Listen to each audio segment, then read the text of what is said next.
Zam TV Allah baranyima nsafonta banna katun alwita nyina kama ka gudam puitan di dunia wala na kay leuy de gudon ku ba ke nim banko kan alti pedeke moli sediala waliatina ma fulale aljarama leuy de gudon deuxième TV Al-Mansour Simabani Ndiata Kendiala. Bonsoir chers internautes. Notre rubrique musique reçoit aujourd'hui Amadou Laysar alias Concessar, une étoile montante de la musique. Il est également membre de Lucas Band de Sédhiou, un groupe qui a fait les beaux jours de la culture casamançaise. Des dignes ambassadeurs de la région de Sédhiou, Concessar est à Goudomp ce samedi 25 novembre dans le cadre de la première édition de Goudomp Music Awards, une compétition qui réunit le monde hip-hop du département de Goudomp. Bonsoir, M. Sarr. Bonsoir, M. Mané. Nous sommes très ravis de vous recevoir et bienvenue dans la terre du Balantakunda.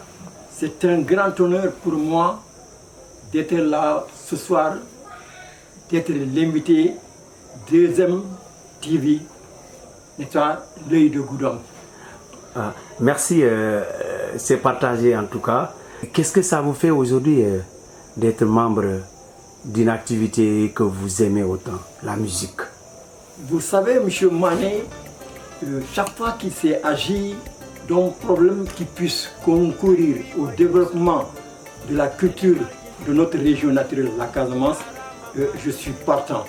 Donc, je salue au passage l'initiative de Moustapha Diallo Bikana, la voix du peuple, qui a bien voulu me coopter parmi les membres du jury, n'est-ce pas, pour un événement Goudomp Music Award qu'il a organisé pour déterminer l'artiste de l'année. Donc ça veut dire quoi? Que quelque part ça bouge. Et moi, ça me fait plaisir de contribuer justement à tout ce qui est promotion pour l'avancement de cette musique-là. Parce que si tout le monde sait que nous sommes précurseurs de la musique ici en Casamance et au Sénégal d'une manière générale, Lucas Band de Sédhiou. Justement, vous êtes précurseur de la musique en Casamance, vous l'avez dit, notamment avec l'orchestre Lucas Band de Sédhiou. Comment se porte cet orchestre, Lucas Band de Sédhiou? Lucas Band de Sédhiou, voilà, se porte à merveille. Comme le dirait l'autre, s'il s'agissait d'une mission, nous pouvons dire que pour Lucas Band de Sédhiou, la mission est accomplie. Cette mission, c'était quoi? C'était de valoriser le patrimoine culturel de la Casamance naturelle. Et aujourd'hui, si Lucas est devenu un patrimoine culturel de la région naturelle de Casamance, c'est qu'en fait, quelque part, il a touché le talon d'Achille des populations qui représentaient, de par leur diversité ethnique et culturelle. Voilà, aujourd'hui, nous sommes rattrapés par l'âge et par la vie, n'est-ce pas? Mais, Dieu merci, nos enfants sont en train d'assurer progressivement cette relève-là. Lucas, un patrimoine culturel. Aujourd'hui, après plusieurs années de carrière musicale, est-ce que vous pouvez nous relater le parcours de Lucas Band de Sédhiou? En quelle année Lucas est créé, vos parcours jusqu'à nos jours, de manière sommaire? Merci pour cette question. Vous savez, Lucas Band de Sédhiou tient son nom d'un mouvement associatif dénommé Union culturelle, artistique et sportive de Sédhiou. L'orchestre Lucas n'est qu'une sous-section de cette association fédérative qui a vu le jour le 4 octobre 1959. Avec l'avènement des semaines nationales sous l'ère senghorienne, donc Lucas a eu progressivement a représenté Sédhiou, n'est-ce pas, et la région naturelle de Casamance dans différentes compétitions. Ce qui lui a valu, n'est-ce pas, remporter 3 fois la médaille d'or dans les compétitions, dans les semaines nationales de la jeunesse organisées à l'époque. Et cela, c'est de 1967 et jusqu'à 1970. Donc, en 1973, Lucas a eu à participer au Festival panafricain de la jeunesse à Tunis, n'est-ce pas, après avoir remporté, n'est-ce pas, le trophée, n'est-ce pas, de la musique en 1975, et ce qui lui a valu le titre de déclaré hors concours dans les compétitions au Sénégal. C'est le Festival du théâtre populaire de la musique qui a eu lieu en 1975. Et Lucas a eu à représenter justement le Sénégal au Festival panafricain de la jeunesse à Tunis également. Qu'est-ce qui reste de ce patrimoine de Lucas aujourd'hui? Comme je vous l'ai dit plus haut, je dis donc que si c'était une mission qui nous était assignée, nous pouvons dire que nous avons justement rempli pleinement notre mission. Parce que cette mission, c'était quoi? C'est de valoriser, n'est-ce pas, ce patrimoine culturel qui est dû à la diversité culturelle et à la diversité des ethnies de la Casamance naturelle. Donc en son temps, Lucas représentait les populations Diola, Balam, Manjak, Mandeng et autres. Donc toutes ces ethnies-là avaient un patrimoine culturel. C'est Lucas qui s'est chargé justement de mettre en valeur sur le plan musical ces différentes ethnies. Et il faut retenir que Lucas a été le premier groupe africain à avoir intégré les instruments traditionnels dans la musique moderne. Kora, Djunjung, Balafon et autres. Si des gens l'ont mis dans des orchestres, c'est à travers Lucas qu'on a vu ce phénomène-là. Ça, c'est toute l'Afrique d'une manière générale. Qu'est-ce qui fait qu'aujourd'hui votre avancement est en dents de scie? Oui, ça peut s'expliquer par le fait que Lucas est un patrimoine, comme je l'ai dit. En fait, c'est un peu différent de certains orchestres. Comme quoi, le Mandeng a des valeurs, le Diola a des valeurs, les différentes ethnies de la Casamance qui se recoupent par les 3 sabars du Mandeng, pour les Lindiens et les Djambadons. Quand tu vas chez le Diola, il y a les Simbing, il y a les Bougar, les Katamtam, n'est-ce pas? Et quand tu viens chez les Balantes, n'est-ce pas, il y a le balafon, n'est-ce pas, qui est une espèce de xylophone qui a des gourdes comme caisse de résonance. Donc c'est tout cela que Lucas a su mettre à profit. Donc tant que ces populations-là, tant que ces ethnies-là vont exister, Lucas ne va jamais mourir, parce qu'en fait c'est une reproduction justement de ces différentes ethnies. Et souvent, ce qui se traduit de père en fils. Si bien que le Djambadon ne date pas d'aujourd'hui. Voilà, donc le Bougar chez les Diola ne date pas d'aujourd'hui, etc., etc., etc. Voilà, donc certains vont trouver que c'est une progression en dents de scie, mais en fait, cela s'impose et c'est très normal que ça se passe comme ça. Voilà, donc pour nous, il faut d'abord s'enraciner, c'est-à-dire connaître ses propres valeurs, n'est-ce pas, et s'ouvrir aux autres nations. C'est pourquoi souvent, tu verras dans les morceaux de Lucas, on interprète des salsas, on va faire différents rythmes qui ne sont qu'un tremplin, n'est-ce pas, pour permettre, n'est-ce pas, à des populations à se faire connaître.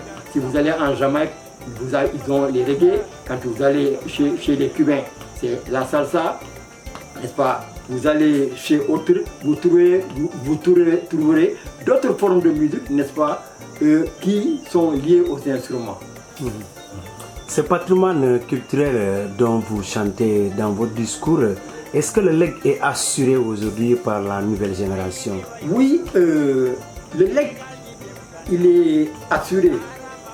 Mais comme vous le savez, nous avons l'habitude de dire aux gens, venez, on va partager. Partager, c'est quoi?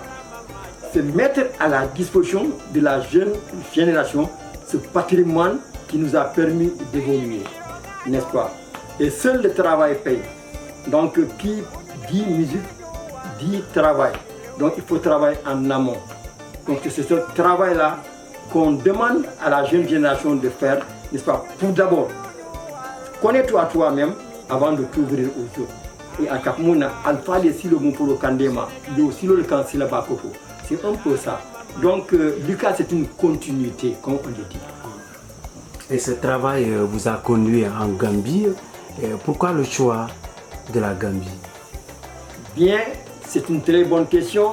Le choix de la Gambie, ce n'était pas un choix fortuit, contrairement à ce que beaucoup de gens pensent.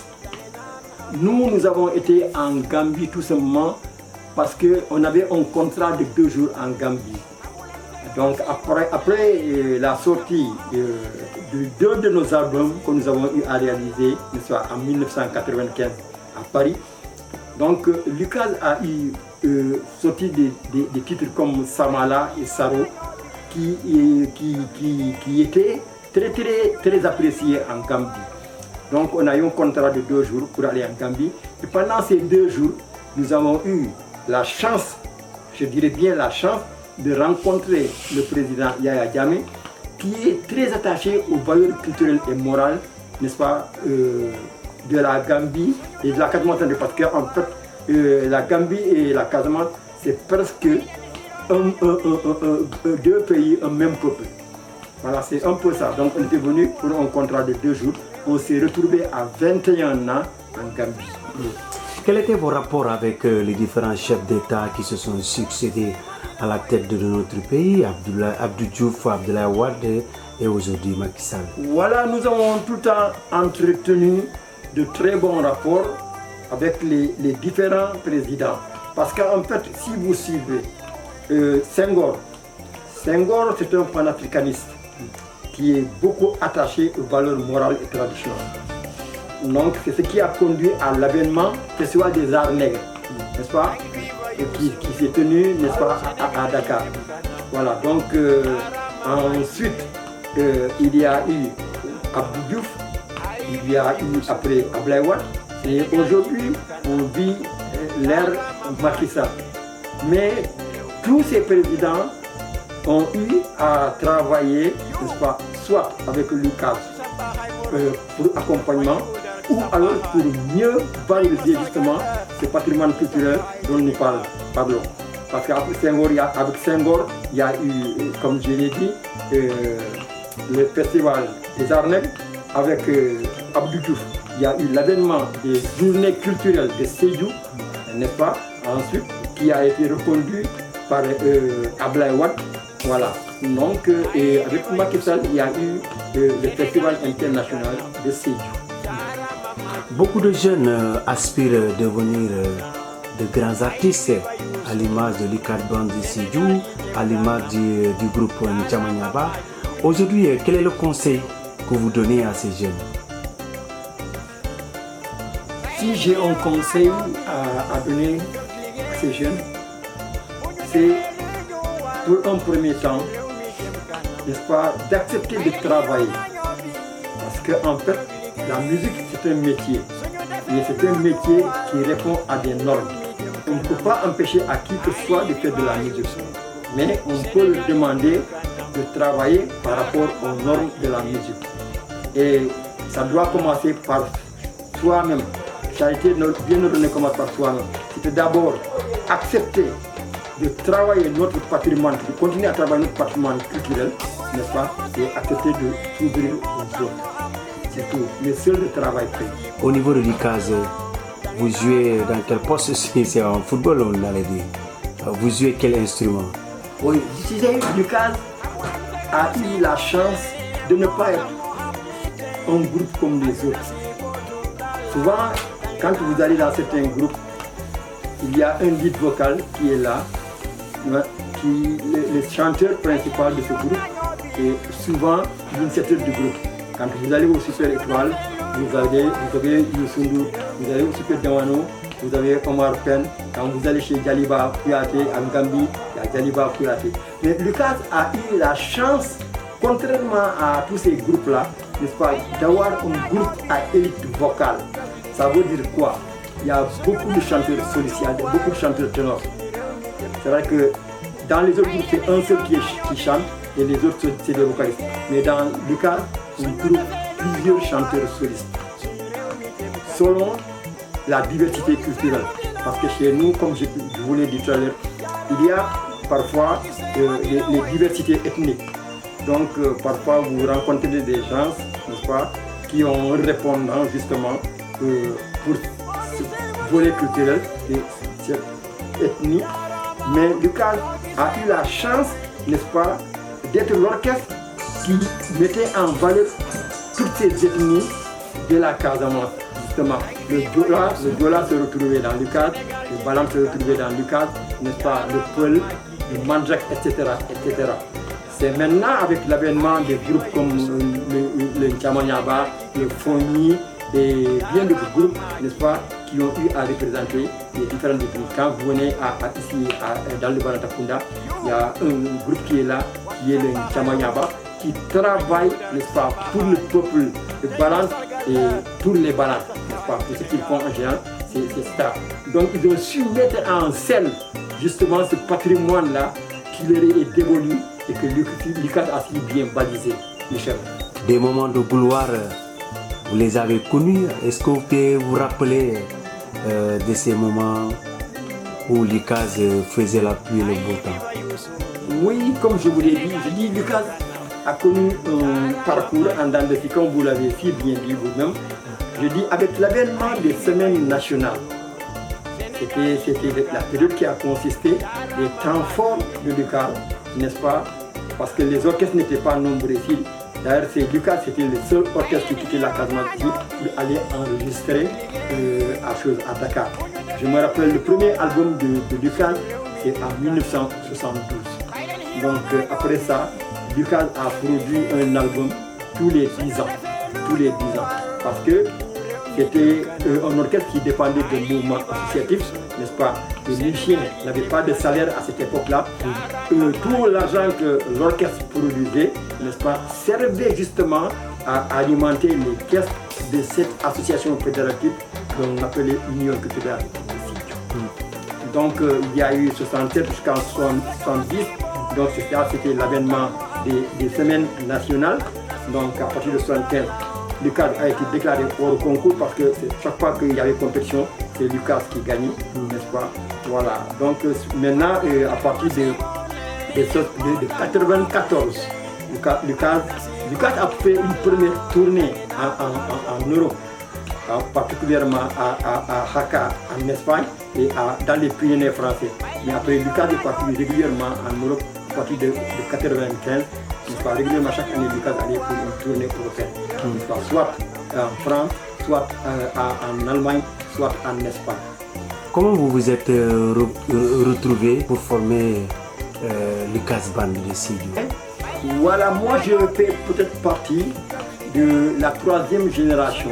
Il y a eu une première génération, n'est-ce pas, de musiciens, n'est-ce pas, qui était constituée par des gens comme Chérif Younous Saho, Falo Fati, Emmanuel Ibrahima Poli et Arfan Diatta et autres, n'est-ce pas? Mais après, il s'est trouvé qu'il y avait des jeunes de Sédhiou qui étaient dans un orchestre de Ziguinchor qu'on appelait le Casa Carriol Band. Donc dans cet orchestre, il y avait Abdou Kounta, Feu Abdou Kounta Diété, il y avait Feu Sédou Ndaw et Feu Arfan Diatta. Donc quand le besoin s'est fait sentir de venir former un orchestre à Sédhiou, on a tout simplement fait appel à ces gens-là qui sont venus mettre en valeur ce petit orchestre-là de Sédhiou qui a eu la chance, n'est-ce pas, de se faire distinguer dans les semaines de la jeunesse. Quel est le morceau qui vous a le plus marqué? Vous savez, vouloir faire un choix souvent sur les productions de Lucas, voilà, parce qu'en fait, la vocation de Lucas à cette époque-là, c'était de sensibiliser. La sensibilisation. Par exemple, quand tu prends un morceau comme Djumba Mano, c'était une alerte qu'on lançait à l'État du Sénégal pour lui dire halte à la montée du sel. Najumba Manu Daita, Nafaraba Manu Daita, c'est ça, c'était au tout début où le sel a commencé à faire la montée dans les rizières. Lucas a chanté pour interpeller l'État du Sénégal.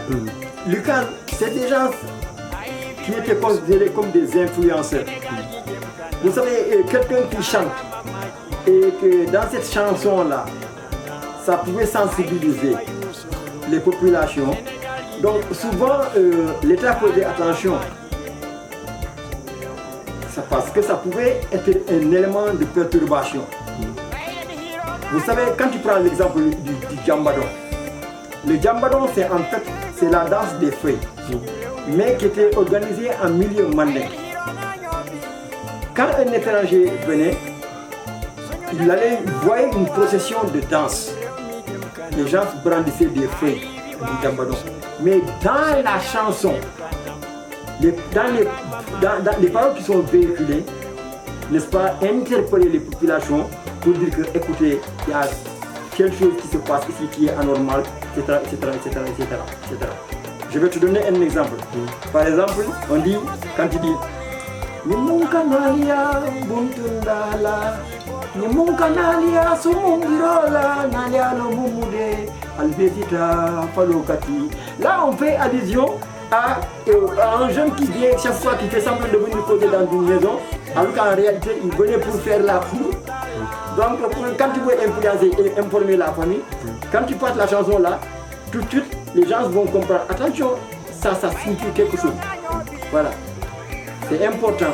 Maintenant, Jumba Mano, parce qu'en fait il y avait un poème qu'on lançait là-dedans. Bon, donc à un moment donné, on pensait qu'on lançait des flèches à l'État. Peut-être que ce n'est qu'une coïncidence. Quand il dit Nisoko Mindo Bela, ça dit que Konko Bela. Ça, nous, tout simplement, on a voulu dire par là la Casamance. Tout le monde connaissait par la Casamance, n'est-ce pas, quand on cultivait à l'époque. Donc, bonjour les familles, n'est-ce pas. Maintenant que le sel est en train de gagner du terrain.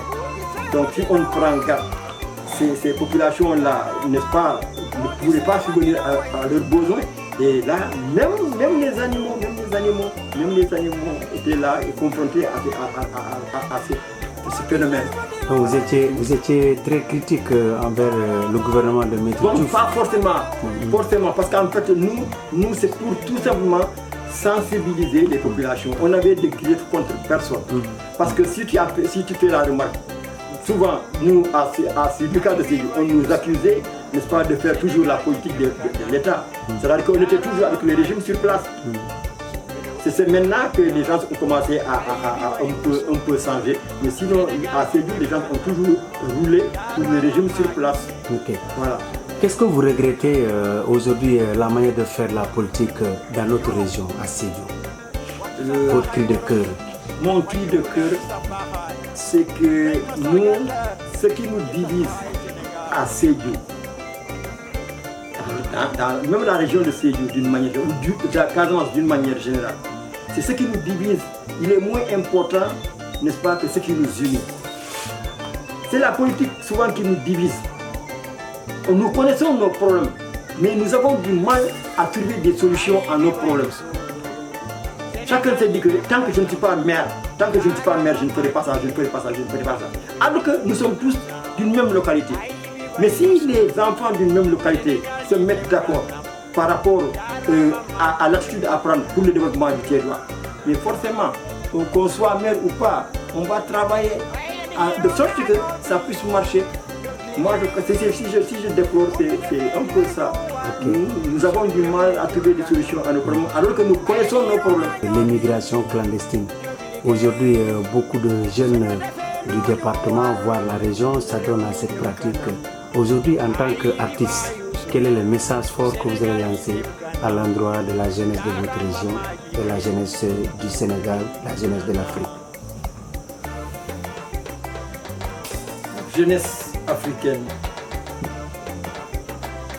jeunesse du Sénégal, il est très possible de rester chez soi, n'est-ce pas, et de travailler pour le développement de notre terroir. Il suffit d'avoir du courage et de croire en soi-même pour que cela puisse être. Les immigrations irrégulières que nous faisons, nous pensons que quand on va en Europe, c'est Eldorado. Et pourtant, si nous allons en Europe, certains travaux que nous refusons de faire chez nous ici, c'est ce qu'on va faire en Europe. Donc, de la manière où il est difficile 1000 francs ici, chez nous, c'est de cette même manière-là il est difficile d'avoir au moins même 20 € en Europe. Donc, acceptons de nous remettre en cause et de travailler. Tant qu'on vit, il y a de l'espoir. Mais pour que cet espoir puisse voir le jour, il faudrait que nous acceptions de travailler. À ce niveau, je vais lancer d'ailleurs un appel aux autorités. Organiser des ateliers de formation en écriture musicale. Et ça, ce sera à tous les niveaux. La musique est là, il n'y a pas seulement que la musique, il y a également le théâtre. Il y a d'autres créneaux encore. Mais si nos leaders peuvent nous aider, n'est-ce pas, à trouver des financements qui nous permettent d'animer des ateliers de formation, je pense que c'est important. Merci beaucoup, M. Sarr. Peut-être si vous avez un dernier mot, un dernier appel à lancer. Oui, le dernier appel, ça va être toujours dans le cadre de l'unification de la jeunesse. Que nous comprenions que Kunkana Borolo, Kabode, Katama, Kamunuma, Kunkana Borolo. Mais beaucoup de gens, Nassim na Banco, Yirwandi, Asamanyato, BFDK, Naoukla. Ninketanya Seoti. Udon funding ke lukamenta purkana ado ninchosano balundi ninkedanya sewoti udon funding ke lukamenta purkana ado ninchosano balundi waleatina mbafura Mustafa Jallo inimbara be baranye mamuna alma barka dunnaje